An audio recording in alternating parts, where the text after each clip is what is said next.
pala guys, magandang hapon.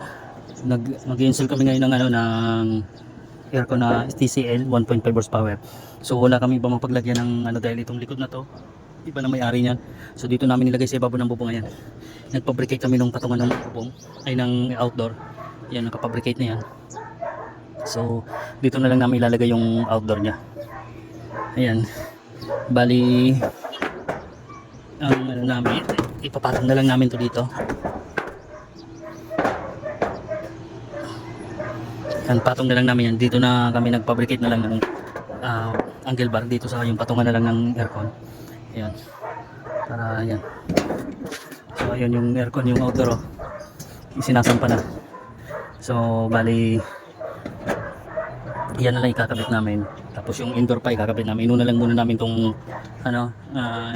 outdoor. So ispatang ko lang to guys.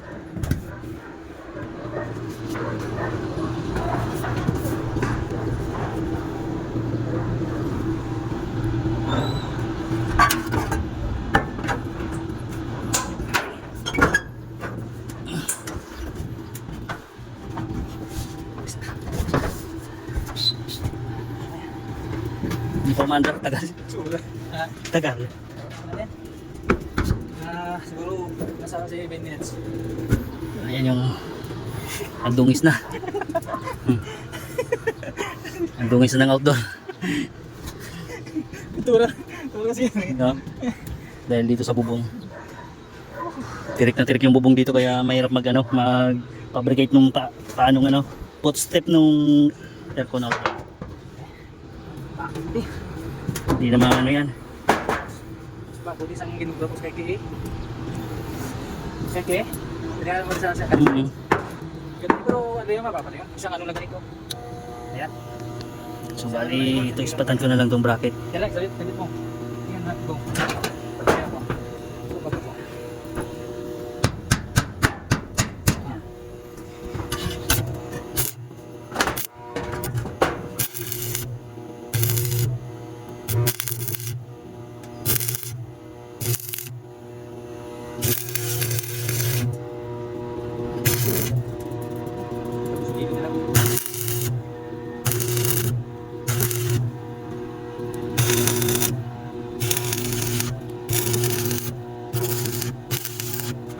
Okay na yan. Isampa na lang.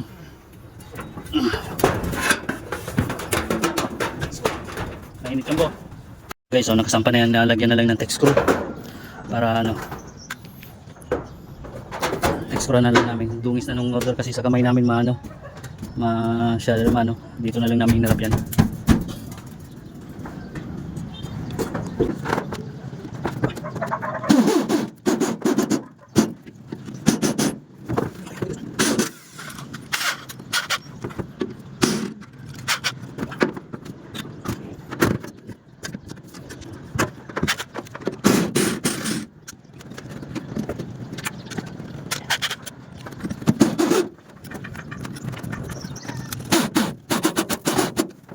Wala.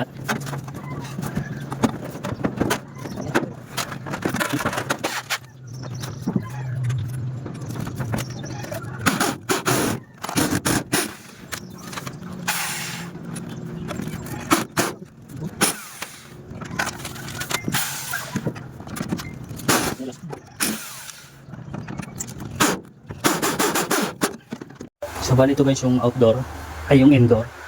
Dito na namin ito ilalagay. Ayan, dito na namin siya, ayan, parinay membo. Yung may marking na yan. So, ayan muna namin itong bracket niya. Ayan yung bracket niya. I-salpak lang muna namin.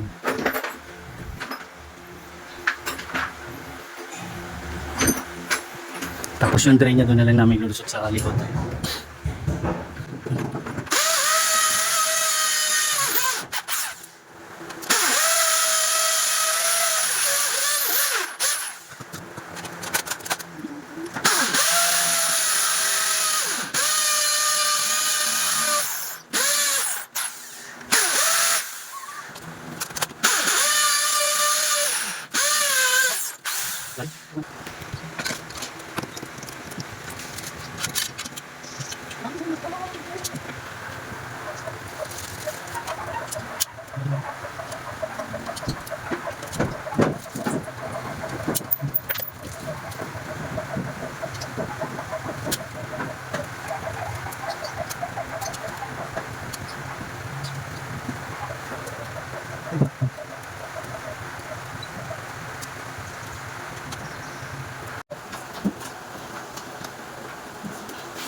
sarap sa diba?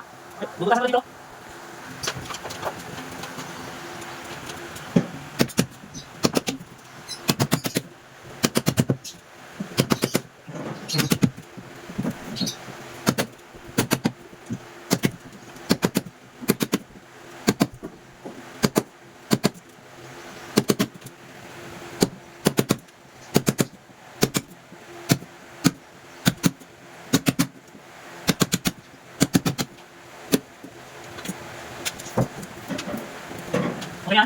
So ito guys, kinabit ko na yung ano nito, piping niya. Nakalagay na to. Nilalagay ko na.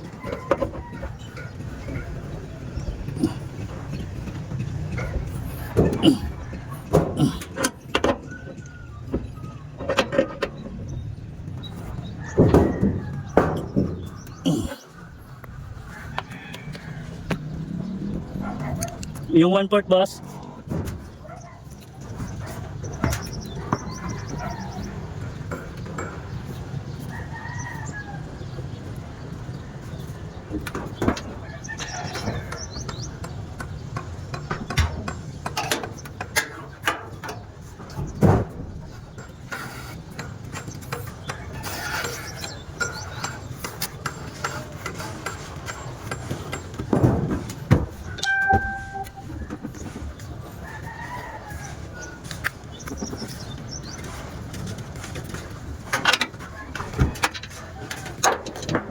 Sandali.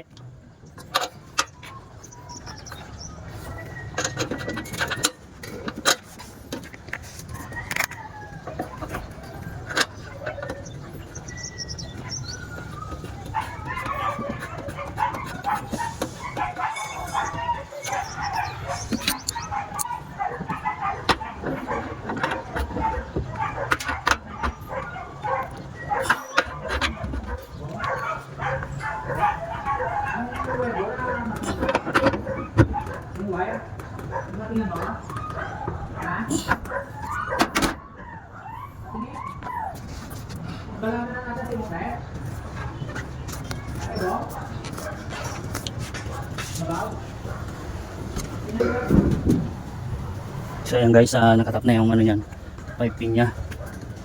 Yan. Bali dito sa bubong namin yung pinutas. Yan.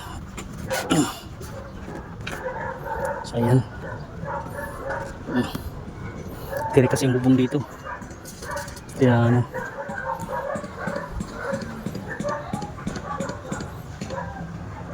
Bali yung wire connection na lang ng wirings yung lalagay ka. So yan guys, okay na yan, nakatap na yung ano yan, yung piping siya, tsaka yung ano niya, line ng ano, supply ng kuryente niya, nakatap na. Oo.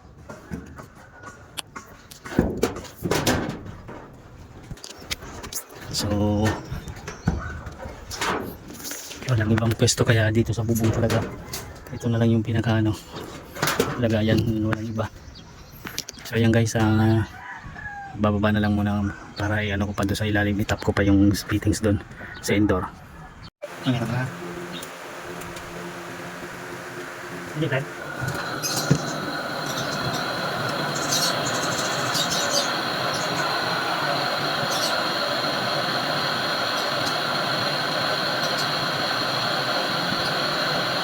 Ano ba yun?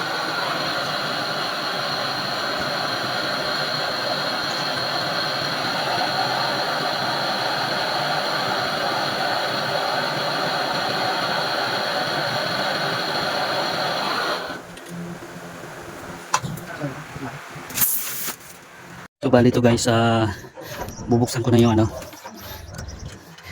service valve nito, buksan ko na para mag ano, open na yung preno niya, para matesting namin kung may leak ba doon sa pinaginangan.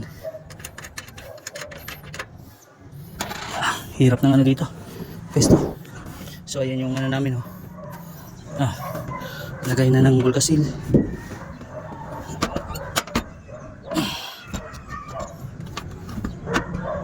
Kunin.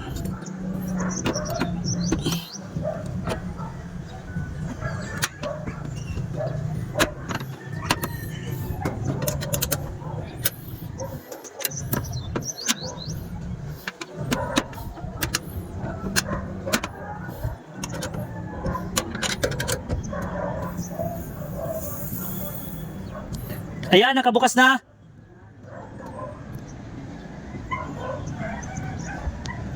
So, binuksan natin itong ano niya. Okay na?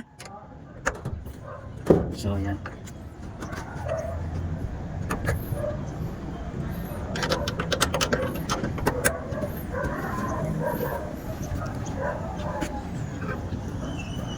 So, okay guys. Wala siyang leak na ano. Sureball yung hinang niya.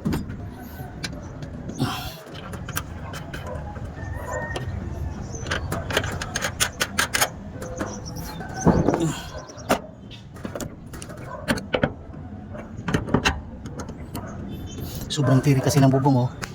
Tirik na tirik. Sinaunang ano kasi style ng roofing. Ang daming bali gutter pa oh. May atik kasi to. Nilagyan ng atik kaya ano, tirik yung bubong.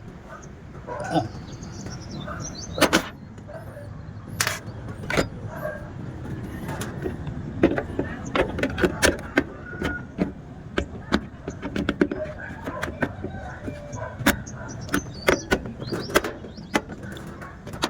So, okay na to.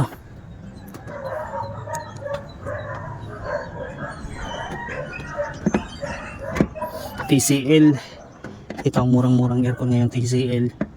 Nasa 20 plus lang to. Inverter na oh. Pinakamurang aircon ngayon. Tapos maganda yung performance niya. Kaya ano, daming bumibili. Ayan guys oh, testing na lang namin to. Ayan. Bali testing ko na lang. Ayan, nakaano na yung piping niya.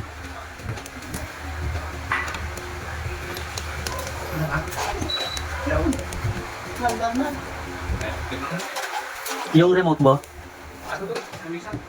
So ayan, testing na lang to. So ito yung remote nyo guys. Ano ko lang muna to. Lagyan ko lang siya ng battery. So ayan, okay na yan guys. So, may battery na siya. So iyon na lang natin.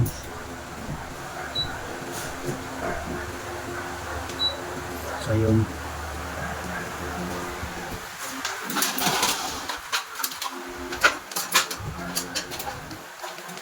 So yan, gumana na itong door. Guys. Oo.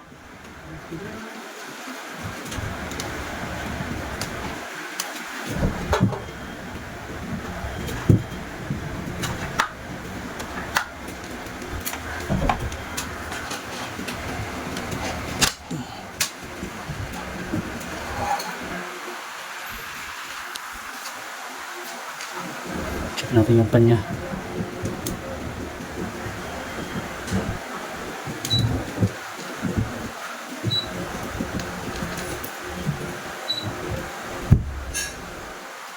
Yan, nakapull yung pan.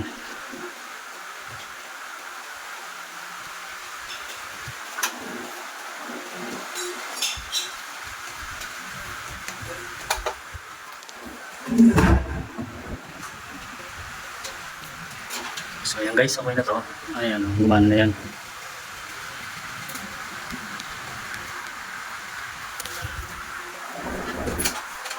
So ayan, gumana na yung outdoor niya. Ayan, malamig na yung buga ng hangin niya. So ayan guys, okay na yan guys. Ang ganda ng butido yung lamig niya. Ganda ng lamig niya, ganda ng performance ng TCL talaga. Kaya maraming bumibili nito, mura na. Maganda yung performance niya. Karamihan kinakabit namin ngayon TCL.